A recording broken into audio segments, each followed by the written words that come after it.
परीक्षा जंक्शन के इस प्लेटफॉर्म पे सभी का हार्दिक स्वागत है और इस स्वागत के साथ आपका गर्म जोशी के साथ इस स्वागत करते हुए एक बात आपको बता देना चाहता हूं, जरूर गौर से सुनिएगा एक बात कि हमारी हर वीडियो YouTube प्लेटफॉर्म पे और अभी इस संस्था के माध्यम से ज्योग्राफी की क्लास स्टार्ट हो चुकी है। यानी ज्योग्राफी हमने स्टार्ट कर दी है संस्था के माध्यम से। परीक्षा जंक्शन के YouTube चैनल पर जाइए, उसको फॉलो और सब्सक्राइब कर लीजिए क्योंकि वहां से अभी लेटेस्ट ज्योग्राफी की क्लास स्टार्ट हो चुकी है। मैं काइंड ऑफ इंफॉर्मेशन तौर पे बता रहा हूं आप सभी को, तो इसलिए तैयार रहिएगा सभी क्योंकि ज्योग्राफी स्टार्ट हो चुकी है और ज्योग्राफी एक इंपॉर्टेंट सब्जेक्ट है। जैसे हम पॉलिटी और हिस्ट्री पढ़ा रहे हैं आपको, मैथ भी चल रही है संस्था के माध्यम से और ज्योग्राफी की क्लास स्टार्ट हो चुकी है। तो ज्योग्राफी जीके का ही पार्ट है, इसको कोई अलग से कोई ग्रंथ मत मान लीजिएगा। एसएससी में, यूपीएससी में लाइक और आरआरबी है, चाहे एनटीपीसी है, चाहे बैंकिंग एग्जाम है, चाहे दिल्ली पुलिस का एग्जाम है, चाहे all state civil services exam है, कोई भी एग्जाम है, इन सभी में ज्योग्राफी एक मेन पार्ट कवर करता है और इस मेन पार्ट को कवर करते हुए आप अपने सिलेक्शन के बहुत नजदीक पहुंच सकते हैं। पॉलिटी और हिस्ट्री से काम चलेगा, मैं मानता हूं, लेकिन पॉलिटी और हिस्ट्री ही आपको सिलेक्शन नहीं दिलवाती है। उसके लिए मैथ है, रीजनिंग है। रीजनिंग भी हम बहुत जल्दी ला रहे हैं। काइंड ऑफ इंफॉर्मेशन के तौर पर बता दूं तो हम रीजनिंग बहुत जल्दी ला रहे हैं। यानी संस्था आपके लिए बहुत कुछ कर रही है, बस आप एक काम करिएगा, फॉलो और सब्सक्राइब करना जरूर भूलें नहीं एक बार। चलिए तो बात स्टार्ट कर लेते हैं पॉलिटी की। छोटा सा टॉपिक है जो जल्दी हो जाएगा। तो भारतीय राज्य व्यवस्था यानी इंडियन पॉलिटी,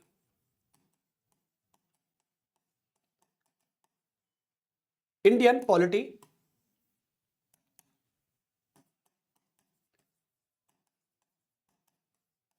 मैं जहां पे यानी दिल्ली में जहां रहता हूं वहां पे जिसे भारत का यूपीएससी का हब कहा जाता है, मैं वहां रहता हूं। तो एक्चुअली में और वहां पे मुझे कई सारे स्टूडेंट से बातचीत करने का मौका मिलता है। मैं बातचीत भी करता हूं, क्वेश्चंस भी करता हूं, कई सारे मुझे आंसर्स भी मिलते हैं, कई आंसर्स नहीं भी मिलते हैं। तो कल मैंने एक बच्चे से पूछा जो कि हालांकि मुझे नहीं पता था कि वो भी इस मैदान में कूदा है, इस युद्ध में कूदा है। मैंने पूछा कि संविधान के कोई 4 उद्देश्य बता दो बेटा। मैंने पूछा संविधान के कोई 4 उद्देश्य बता दो, क्या संविधान क्या कार्य करता है, इसके कोई 4 कार्य बता दो मुझे आप। तो संविधान के 4 कार्य बताते बताते वो 2 बातों पर आ गया और 2 बातों पर अटक गया, नहीं बता पाया। तो आपको एक बात महसूस करनी है कि जब आप इस मैदान में उतरे हैं तो सबसे बड़ी बात है कि आप अपनी कनेक्टिविटी कैसी रखते हैं। आप कनेक्टिविटी दोस्तों के साथ रखिए जहां से आपको क्वेश्चंस मिलते रहते हैं। जैसे मैं पूछता रहता हूं, मुझे आंसर मिलने को मिलता है, नहीं मिलता है फिर बता देता हूं, जो भी बात है ये सारी चीजें।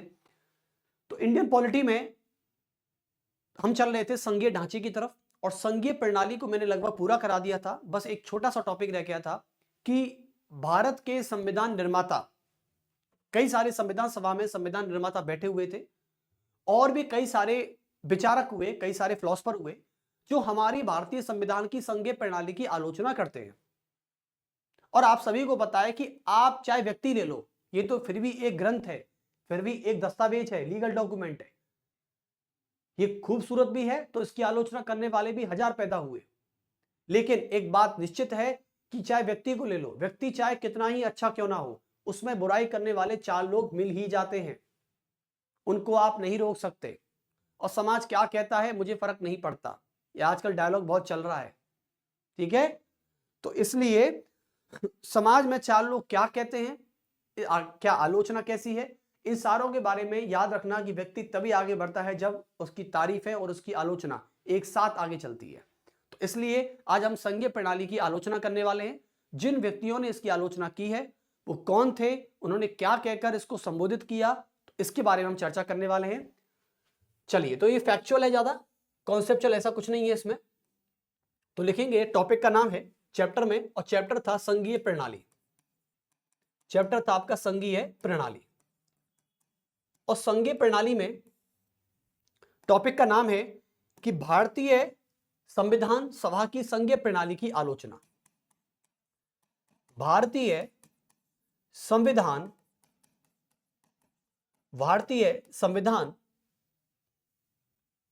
की संघीय प्रणाली,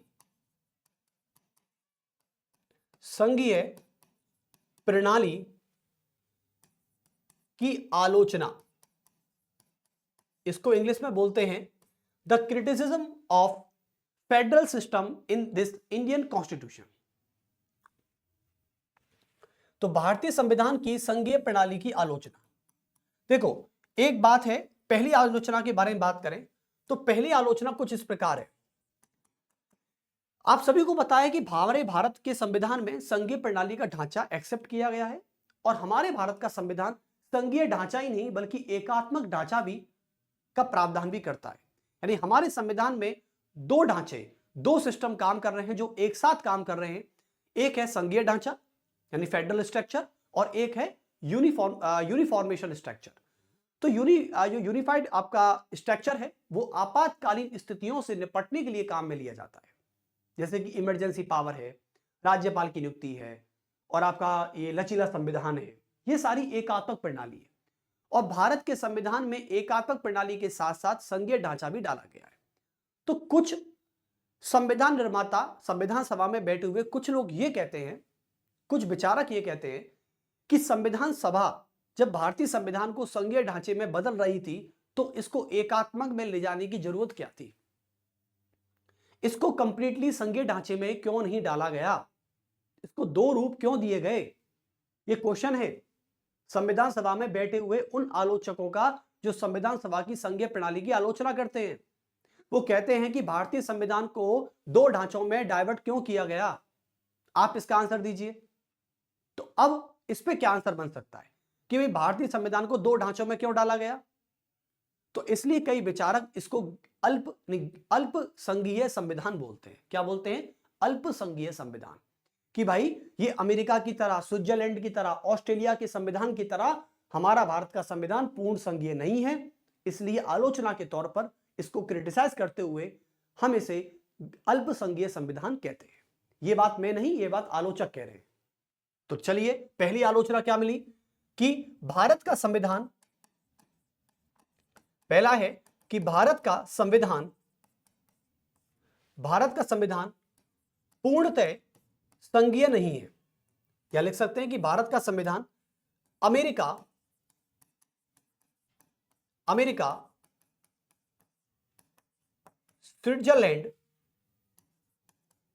स्विट्जरलैंड, ऑस्ट्रेलिया और भी हैं जैसे कि बेल्जियम है, ठीक है।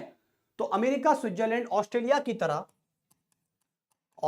की तरह पूर्णतः कंप्लीटली फेडरल स्ट्रक्चर में नहीं है, पूर्णतः संघीय नहीं है,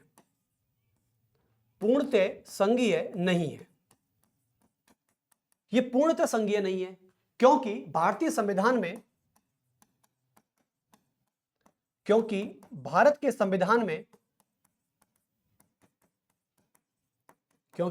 के संविधान में दो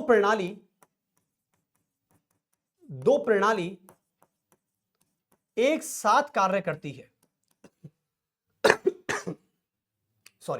एक साथ कार्य करती है। वो है आपका पहला संघीय ढांचा और दूसरा है एकात्मक ढांचा। संघीय प्रणाली और दूसरी है एकात्मक प्रणाली। तो कहने का मतलब यह है कि आलोचकों को यह लग रहा था कि भाई दो प्रणाली डालने का मतलब क्या है, लेकिन डॉक्टर बी.आर. अंबेडकर जानते थे कि हमारे भारत का संविधान अधिकतम समय अपने संघीय प्रणाली में रहता है, लेकिन आपातकालीन स्थितियों में और सामान्य स्थितियों में एकात्मक प्रणाली भी काम करती रहती है।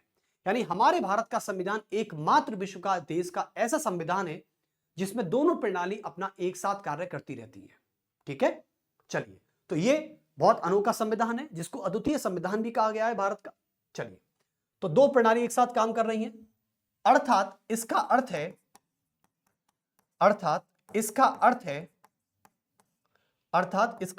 है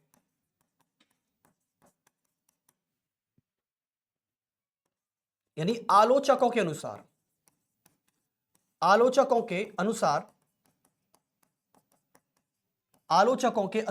यानी आलोचक ये बताते हैं कि अनुसार, और इसमें आलोचक में एक व्यक्ति हुए जिनका नाम है केसी वेयर। केसी वेयर ये कहते हैं कि भारत का संविधान एक अल्पसंघीय संविधान है। तो लिखेंगे केसी वेयर का स्टेटमेंट क्या है। तो केसी वेयर जो है केसी वेयर, केसी वेयर ये कहते हैं कि भारत का संविधान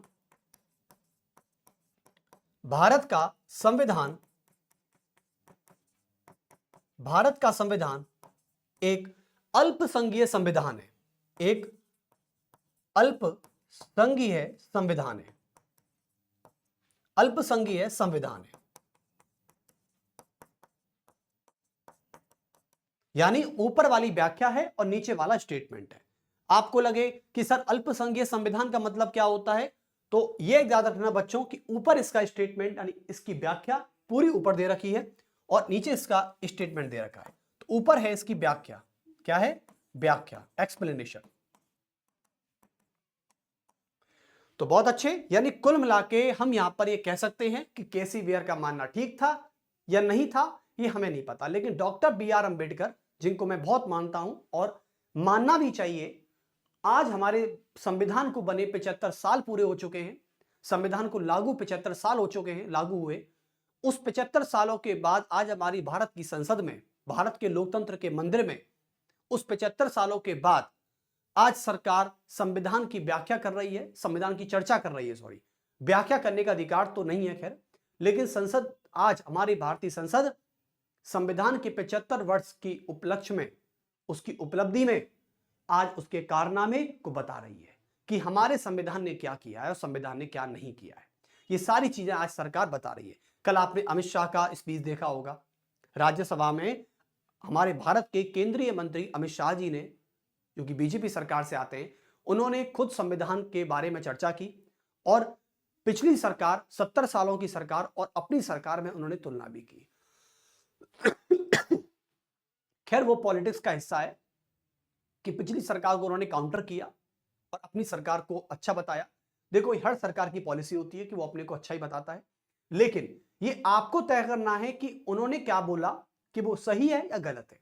लेकिन जितना मैंने स्पीच को सुना है, अमित शाह जी केंद्रीय मंत्री को जितना मैंने स्पीच से सुना है, मैंने यही महसूस किया है कि अमित शाह जी ने जो तुलनात्मक विश्लेषण किया है उन 70 सालों के संविधान के साथ जो खिलवाड़ हुई है, वास्तव में देखो, जितना मैं पढ़ा लिखा हूं, जितना मैं जानता हूं, इतना तो मुझे इतना ज्ञान है कि मैं चीजों को समझ सकता हूं संविधान के बारे में, ठीक है।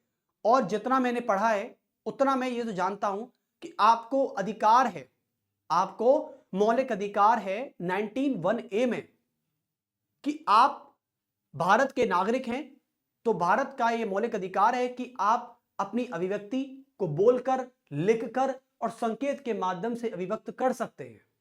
यानी बोलने की स्वतंत्रता और अभिव्यक्ति की स्वतंत्रता आपको आर्टिकल 19 देता है। लेकिन इस आर्टिकल 19 पर बैन लगाने की कोशिश की गई थी पहले संवैधानिक संशोधन अधिनियम 1951 में। उस समय नेहरू जी की सरकार थी और नेहरू जी की सरकार ने संविधान के साथ पहली बार ही खिलवाड़ किया है।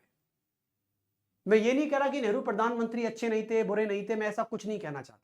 मैं इतना कहना चाहता हूं कि संविधान किसी सरकार का नहीं होता, संविधान हम लोगों का होता है।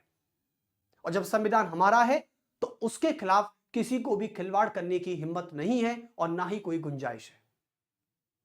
इसलिए मैं भारत का नागरिक होने के नाते और आप इस देश के नागरिक होने के नाते आपका यह हक है कि कोई भी हमारे भारतीय संविधान के साथ खिलवाड़ ना करे, चाहे सरकार कोई भी हो। संविधान के साथ लगाव है आपका, तो संविधान के प्रति आप अपने अवेयर रहिए। चलिए, तो इसी को लेके केसी वेयर ने बोल दिया, ठीक है। दूसरा स्टेटमेंट बहुत इंपॉर्टेंट है। दूसरा स्टेटमेंट यह कहता है, अब दूसरा स्टेटमेंट क्या है? कुछ लोग कहते हैं यह उधार का संविधान है, यानी जो संघीय प्रणाली है वो कनाडा की पद्धति से ली गई है। अब सुनना एक बार, तो कुछ लोग कहते हैं कि भाई कनाडा, आपको पता है कि कनाडा के संघीय मॉडल के आधार पर, कनाडा के संघीय मॉडल पर आधारित, कनाडा के संघीय मॉडल पर आधारित भारत की संघीय प्रणाली है। भारत की संघीय प्रणाली है, भारत की संघीय प्रणाली है। यानी अमेरिका में जो सिस्टम काम कर रहा है, अमेरिका में जो संघीय प्रणाली काम कर रही है, वो हमारे भारत के संविधान में नहीं है, क्योंकि अमेरिका की संघीय प्रणाली एक आर्थिक और सैनिक रूप से कमजोर राज्यों से मिलकर बना एक अमेरिका मजबूत संघ है। जबकि हमारे भारत में संघ शब्द का मतलब ये नहीं है, ये कतई नहीं है, जैसे डॉक्टर BR अंबेडकर भी कहते हैं कि हमारा भारत किन्हीं भी दो राज्यों के बीच में संधि या समझौते का परिणाम नहीं हो सकता। जबकि अमेरिका की संघीय प्रणाली ये कहती है कि हां, अमेरिका दो राज्यों के बीच के समझौते से ही बना है, जबकि भारत की संघीय प्रणाली समझौते और संधि को नहीं मानती है। तो इसलिए हमारी संघीय प्रणाली कभी भारत की संघीय प्रणाली से मैच हो ही नहीं सकती बच्चों, ठीक है। लेकिन हमारी संघीय प्रणाली कनाडा के संघीय मॉडल पर पूरी तरह आधारित है। तो किसी ने यह बोला कि उधार का संविधान है। अरे भाई, उधार का संविधान नहीं है, उधार का संविधान नहीं है। मुझे एक चीज बताइए, यदि हमने कनाडा के संघीय मॉडल पर आधारित भारत की संघीय प्रणाली बना दी है, तो आज भारत के संविधान में एकात्मक प्रणाली भी काम करती है। उस एकात्मक प्रणाली को हमने क्या कनाडा के संविधान से लिया है? मुझे एक बात बताइए, इस पर तर्क करिए आप। ऐसा तो नहीं है। यानी आज हमारे भारत का संविधान पूरे विश्व का एकमात्र, किसी देश का एकमात्र ऐसा संविधान है जिसमें दोनों प्रणाली एक साथ काम करती है। इसलिए आज हमारे भारत के संविधान को, जिसे खूबसूरत तरीके से लिखा गया डॉक्टर BR अंबेडकर के द्वारा, उसके संविधान को दुनिया का सबसे खूबसूरत और दुनिया का सबसे बड़ा और दुनिया का सबसे अद्वितीय संविधान कहा जाता है। लेकिन आज लोग इस पर भी डिबेट कर रहे हैं, इस पर भी चर्चा हो रही है, केवल अपमान के तरीके से। यह बड़े देश के लिए एक शर्म की बात है कि आजकल कुछ पॉलिटिकल पार्टीज इस पर अपमान कर रही हैं। और डॉक्टर BR अंबेडकर संविधान सभा में अपने भाषण देते हुए ये कहते हैं कि कोई भी संविधान अच्छा तभी हो सकता है जब उसको चलाने वाले लोग अच्छे होते हैं, और कोई भी संविधान बुरा और असफल तभी हो सकता है जब उसको चलाने वाले लोग बुरे होते हैं। तो किसी भी देश का संविधान अच्छा या बुरा नहीं होता। संविधान तो खुद परिवर्तनशील होता है, खुद चेंजेबल होता है, लेकिन उसको चलाने वाले लोग कैसे हैं, डिपेंड ये करता है। 70 सालों में चलाने वाले लोग कैसे थे, आप सभी को पता है कि पहले संवैधानिक संशोधन अधिनियम में लोकसभा चुनाव हुए ही थे, तभी प्रधानमंत्री की सरकार ने, नेहरू जी की सरकार ने अभिव्यक्ति और बोलने की स्वतंत्रता पर बैन लगाने की कोशिश की थी। अब बताइए, जो व्यक्ति BR अंबेडकर मौलिक अधिकारों को संविधान की आत्मा और हृदय कहता है, उस व्यक्ति पर टिप्पणी करते हुए बोलने और अभिव्यक्ति की स्वतंत्रता पर बैन लगाना चाहते हैं। और ऐसा ही प्रयास राजीव गांधी ने किया था इंडियन पोस्ट ऑफिस बिल में, जिसे ज्ञानी जैल सिंह ने पॉकेट वीटो पावर कहके उसे हमेशा के लिए रिजर्व कर दिया था, साइन ही नहीं किए जैल सिंह ने। तो ऐसी कुछ बातें आपको निकल कर आती हैं, आप यहां पर तुलनात्मक कर सकते हैं। चलिए, तो ऐसा कुछ कहा, लेकिन मैं इसका खंडन करता हूं। देखेंगे, लेकिन ऐसा नहीं है, क्योंकि उधार का संविधान के ऊपर डॉक्टर BR अंबेडकर ये बोलते हैं कि हां, बिल्कुल सही बात है कि हमने विभिन्न देशों के संविधानों से कुछ प्रावधानों को लिया है, लेकिन ये उधार का संविधान नहीं है, क्योंकि अच्छी चीजों की चोरी करना चोरी नहीं होता। आप मुझे बताइए, कल से आप कोई किसी व्यक्ति के संस्कारों को सीख जाते हैं। भाई, कोई व्यक्ति आपके सामने अच्छी बातें कर रहा है, अच्छी आदतें डाल रहा है, आप उसकी आदतों की कॉपी कर लेते हैं, तो क्या ये बुरी है, अच्छी बात है? मुझे एक बात बताइए, किसी की खूबियों को अपनी नकल बना लेना ये कब से एक बुरा काम हो गया? बुरा काम नहीं है ये। तो उधार का संविधान कहने का मतलब ये नहीं है कि आप उसे कोई ऋण का संविधान मान रहे हैं, उधार का संविधान मान रहे हैं, या कार्बन कॉपी कह रहे हैं। कार्बन कॉपी नहीं है भाई ये डॉक्टर BR अंबेडकर कहते हैं कि देश का वो संविधान है जिसे छानकर बनाया गया है, और अच्छी चीजों को लेना कोई बुरी बात नहीं होती। तो लिखेंगे पहली बात, लेकिन यह एक गलत आरोप है, लेकिन यह एक गलत आरोप है,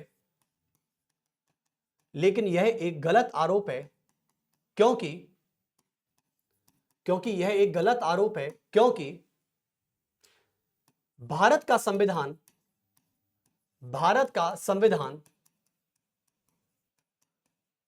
संविधान एक उधार का संविधान हो ही नहीं सकता। एक उधार या ऋण का संविधान नहीं हो सकता, ऋण का संविधान नहीं हो सकता, नहीं हो सकता है, क्योंकि डॉक्टर बी आर अंबेडकर के अनुसार इसे छानकर और भारत की जनता की इच्छाओं के अनुरूप बनाया गया है। क्योंकि बी आर अंबेडकर के अनुसार, क्योंकि अंबेडकर के अनुसार, क्योंकि अंबेडकर के अनुसार इसे छानकर एवं हमारी भारत की सांस्कृतिक विविधता और भारत की प्रकृति के जनता के अनुरूप बनाया गया है। छानकर एवं इसे भारत की सांस्कृतिक विविधता, भारत की सांस्कृतिक विविधता, सांस्कृतिक विविधता एवं जनता के अनुरूप बनाया गया है, एवं जनता के अनुरूप बनाया गया है, जनता के इच्छाओं के अनुरूप बनाया गया है, जनता की इच्छाओं के अनुरूप बनाया गया है, के अनुरूप बनाया गया है,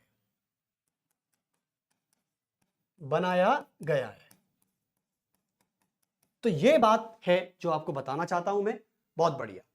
तो इसका मतलब यह है कि हमारे संविधान उदार का संविधान नहीं है भाई। कनाडा के संघीय मॉडल में कई सारे डिफरेंसेस हैं जो भारत के संविधान के संघीय मॉडल पर डिपेंड नहीं है। ओके, तीसरी आलोचना की मैं बात करता हूं। तो तीसरी आलोचना यह कहती है, तीसरी आलोचना क्या कहती है? तीसरा स्टेटमेंट यह कहता है कि आज भी संविधान के कई सारे आलोचक संविधान पर यह आरोप लगाते हैं कि भारत के संविधान में जो संघीय प्रणाली है और संघीय प्रणाली में जो डिवाइडेशन ऑफ द पावर का जो प्रोविजन है, शक्तियों का विभाजन जो सिद्धांत है, उस शक्तियों के विभाजन के सिद्धांत में केंद्र ही सर्वोच्च है। यह क्या सीरीज है? सारी चीजें केंद्र ही सर्वोच्च। चलिए तो इसको बता देते हैं एक बार। लिखेंगे कि कुछ आलोचक संविधान की संघीय प्रणाली पर, संविधान की संघीय प्रणाली पर, संविधान की संघीय प्रणाली पर यह आरोप लगाते हैं, यह आरोप लगाते हैं कि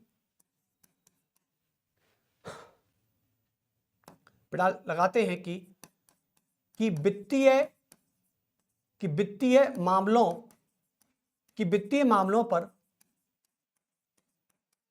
पर केवल केंद्र सरकार का नियंत्रण है, केंद्र सरकार का नियंत्रण है, केंद्र सरकार का नियंत्रण है, ऐसा कुछ वो आरोप लगाते हैं। मुझे एक बात बताइए कि आज वित्तीय मामलों की बात कर रहे हैं, ठीक है? वित्तीय मामलों में मैं एक बात आपको बता देना चाहता हूं कि हमारे नरेंद्र मोदी सरकार के नेतृत्व में एक जीएसटी का प्रावधान आया था 2016 में, 101वां संवैधानिक संशोधन। तो नरेंद्र मोदी जी की सरकार के नेतृत्व में जब 2016 में 101वां संवैधानिक संशोधन अधिनियम आया था, जिसे शायद नरेंद्र मोदी सरकार का पहला संवैधानिक संशोधन अधिनियम कहा जाता है, बीजेपी सरकार का। तो बीजेपी सरकार में जब पहला अमेंडमेंट आया, 101वां कॉन्स्टिट्यूशनल अमेंडमेंट 2016, इसमें भारत के सभी अप्रत्यक्ष करों को हटाकर और सभी अलग अलग करों को हटाकर एक कर लागू किया गया, जो एक देश एक कर की बात करता है, वो है जीएसटी, और जिसे ग्रॉस सर्विस टैक्स कहा जाता है। जीएसटी एक तरह का इनडायरेक्ट टैक्स है, यानी यह वस्तु एवं सेवा कर है, वस्तु एवं सेवाओं पर लगने वाले कर को जीएसटी कहते हैं। तो ये वो कर है। जीएसटी, आपको पता है कि जीएसटी पर केंद्र सरकार का प्रभुत्व नहीं होता। जीएसटी पर दोनों सरकारें अपनी अपनी सहमति से कर वसूलती हैं। एक तो होता है एसजीएसटी और एक होता है सेंट्रल जीएसटी, ठीक है? तो आपको पता है कि 101वां कॉन्स्टिट्यूशनल अमेंडमेंट 2016 जो हमारे पूरे भारत में 1 जुलाई 2017 को पूरे देश में जीएसटी लागू करता है, जीएसटी को लागू किया। और जीएसटी जो होता है ये दोनों सरकारों का होता है, केंद्र सरकार और राज्य सरकार, यानी केंद्र व राज्य सरकारों, राज्य सरकारों के बीच में करों का आवंटन होता है। सरकारों के बीच में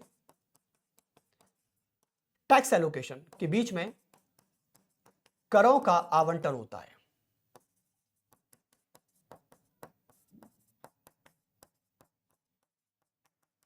तो कुल मिलाके ये बात पूरी फिक्स हुई, यानी हम ये कहना चाहते हैं कि करों का आवंटन कैसे होता है। जैसे कि एक चलता है सीजीएसटी, जिसको कहते हैं सेंट्रल जीएसटी, सीजीएसटी, और एक चलता है state GST, state GST. Okay, और सेंट्रल जीएसटी के लिए काउंसिल भी काम करती है और स्टेट जीएसटी के लिए एक स्टेट काउंसिल भी काम करती है। तो कहां से वित्तीय मामलों पर केंद्र सरकार का नियंत्रण हो गया? चलिए, ये भी मैंने इस बात का खंडन कर दिया। चौथी आलोचना ये आती है संविधान से निकलकर। चौथी आलोचना में कहा जाता है कि शक्तियों के विभाजन पर, शक्तियों के विभाजन पर, शक्तियों के विभाजन पे एक बात कही जाती है बच्चों। आलोचक ये कहते हैं कि भारत के संविधान में शक्तियों के विभाजन को लेकर या उसके मद्देनजर केंद्र सरकार का ही पूरा नियंत्रण है। यानी सशक्त केंद्र की बात की गई है। सशक्त केंद्र, कि इसको मजबूत केंद्र बनाने का मतलब क्या है? क्या राज्यों को अपनी प्रभु सत्ता प्राप्त नहीं है? क्या राज्य स्वायत्त नहीं है? क्या राज्य अपने अधिकार क्षेत्रों में कानून बनाने का अधिकार नहीं रखते? ऐसी कुछ बातें की गई हैं। तो शक्तियों के विभाजन को लेकर आलोचकों ने यह बोला है भारत के संविधान के मद्देनजर कि भारत का संविधान एक ना तो पूर्ण एकात्मक है और ना ही पूर्ण संघीय है। तो लिखेंगे कि आलोचकों ने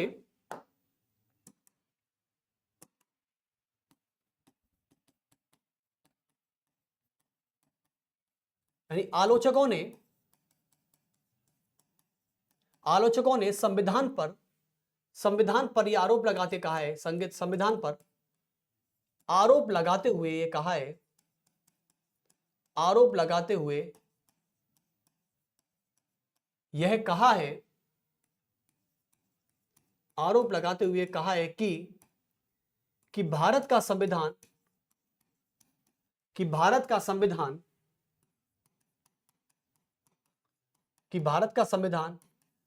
ना तो पूर्णतया, ना तो कंप्लीटली संघीय है, ना तो पूर्णतः संघीय है, और ना ही कंप्लीटली यूनिफॉर्म यानी कंप्लीटली यूनिफाइड है, और ना ही पूर्णतया एकात्मक है, तो कुल मिलाके ये कह दिया कि जो चीज ना तो संघीय है और ना ही एकात्मक है। अरे मुझे तो एक चीज बताइए कि हमारे देश का संविधान तो कठोर भी है और लचीला भी है। भाई, हमारे देश का संविधान कठोर भी है, लचीला भी है। अब अमेरिका के संविधान की तरह कठोर तो नहीं है ना, या ब्रिटेन की संविधान की तरह लचीला भी नहीं है, दोनों का मिश्रण है। तो अब कल कोई आलोचक ये बोल दें कि हमारे देश का संविधान ना कठोर है ना लचीला है, तो कोई भी चीज अच्छी या बुरी नहीं होती, कोई भी इंसान अच्छा या बुरा नहीं होता, बल्कि वो अच्छाई और बुराई के बीच में एग्जिस्ट करता है। और डॉक्टर अंबेडकर भी कहते हैं कि किसी भी सफल संविधान का सबसे बड़ा उदाहरण है कि संविधान में बहुसंख्यक समाज को यदि अल्पसंख्यक के समाज पर अत्याचार करने का हक दे दिया जाए तो वहां का अल्पसंख्यक कभी भी उस देश के संविधान का आदर नहीं करेगा। और जब अल्पसंख्यक संविधान का आदर नहीं करेगा तो इसका मतलब है कि उस देश का संविधान एक सफल संविधान हो ही नहीं सकता। लेकिन डॉक्टर अंबेडकर ने यह भी कहा कि जब जिस देश का संविधान अपने बहुसंख्यक को अल्पसंख्यक पर अत्याचार करने का अधिकार नहीं देता और अल्पसंख्यक अपनी मांगों के माध्यम से सरकार पर दबाव बना सकता है, तो उस देश का संविधान एक सफल संविधान होता है। बहुत बड़ी बात कही है डॉक्टर अंबेडकर जी ने। तो कुल मिलाके उनका ये स्टेटमेंट ये साबित करता है कि भारत का संविधान कैसा होना चाहिए, कैसा है और कैसा रहेगा, ये पूरी रूपरेखा। लेकिन हां, ये बात मैं मानता हूं कि भारत के संविधान के संघीय ढांचे या मूल ढांचे से कोई छेड़छाड़ नहीं होनी चाहिए। यह हमारे संविधान की एक आत्मा और एक मूल आत्मा होती है। संविधान का मूल ढांचा ही संविधान की मूल आत्मा है। और मैंने आपको केशवानंद भारती केस में 1973 में यह बताया था कि संविधान का जो मूल ढांचा है, जो basic structure of the constitution है, वो क्या है, वो सारी चीज बताई। जैसे कि प्रस्तावना बताया, लोकतंत्र बताया, गणतंत्र बताया, इंडिपेंडेंसी, जुडिशरी बताया, संसदीय प्रणाली बताई आपको मैंने, ये सारी चीजें बताई। मौलिक अधिकार बताया आपको मैंने, डीपीएसपी बताया आपको मैंने। तो ये सारी चीजें KBM case of 1973 supreme court के जजमेंट के अकॉर्डिंग, और जो कि 1971 पर कंट्रोल रखता है, ये सारी चीजें बताई। तो शक्तियों के विभाजन पर पांचवा आरोप क्या हो सकता है?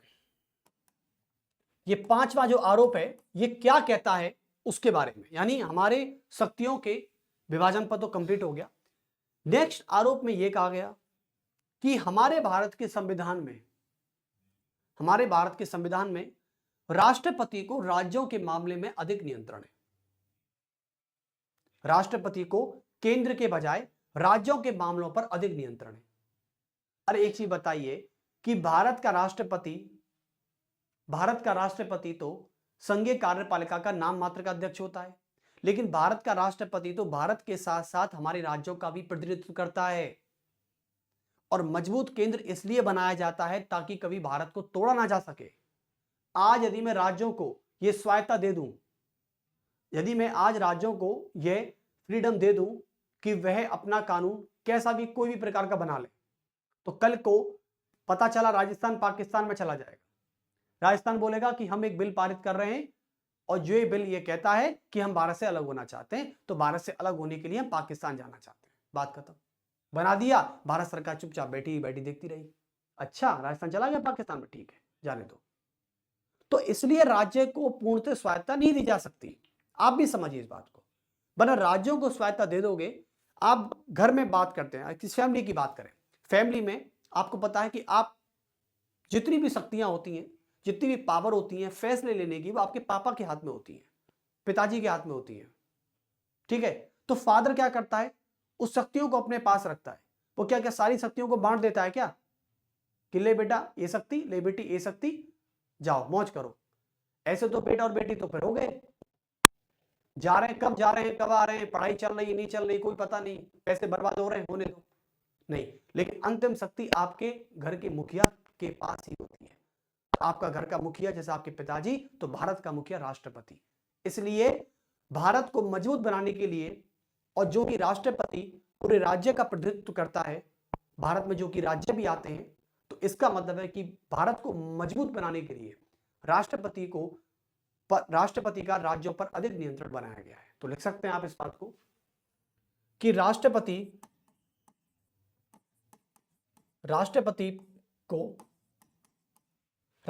को भारत की तुलना में या संघ की तुलना में, कह दो संघ की तुलना में राज्यों पर अधिक नियंत्रण,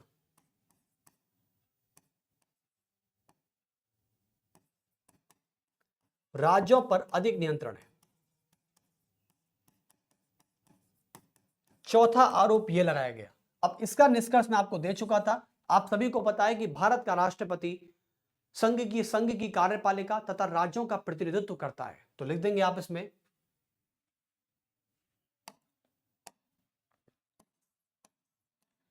कि भारत का राष्ट्रपति संघीय कार्यपालिका के अध्यक्ष के साथ संघीय कार्यपालिका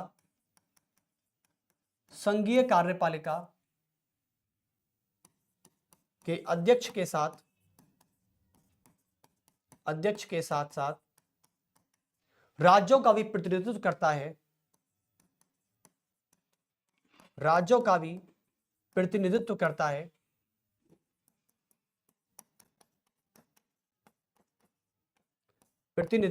है, इसलिए भारत को सशक्त बनाने के लिए, यानी मजबूत बनाने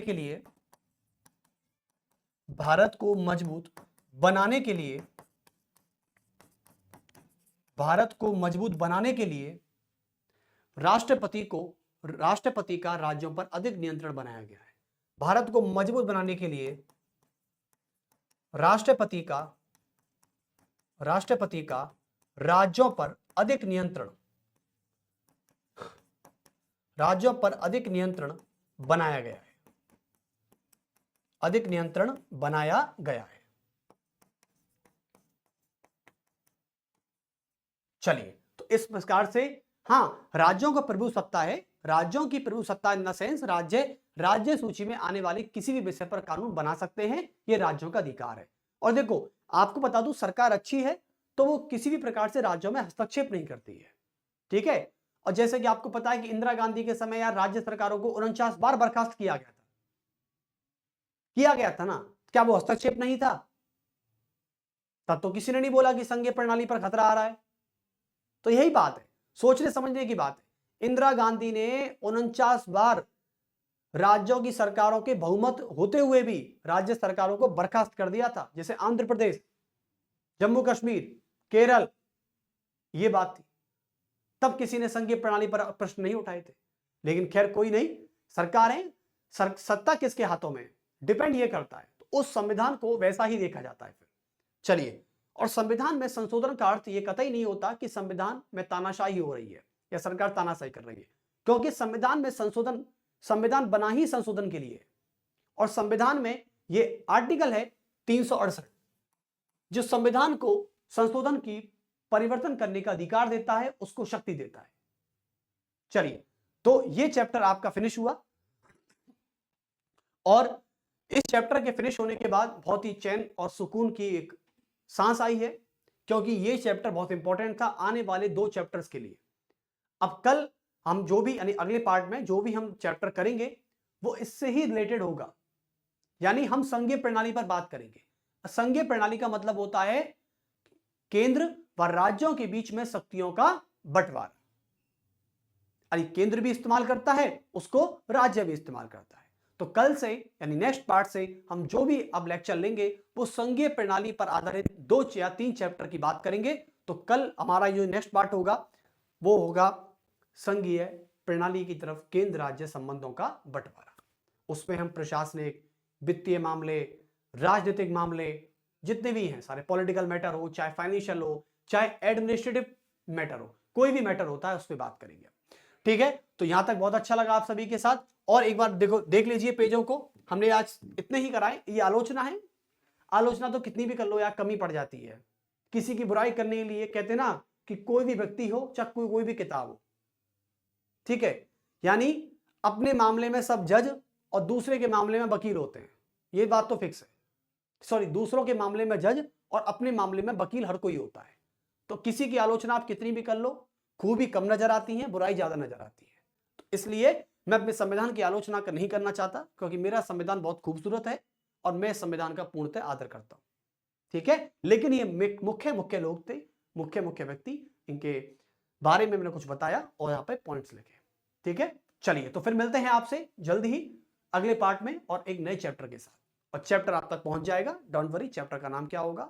सेंटर स्टेट रिलेशन होगा, ठीक है। तो सभी को मेरा बहुत बहुत नमस्कार, सभी को मेरा बहुत बहुत धन्यवाद।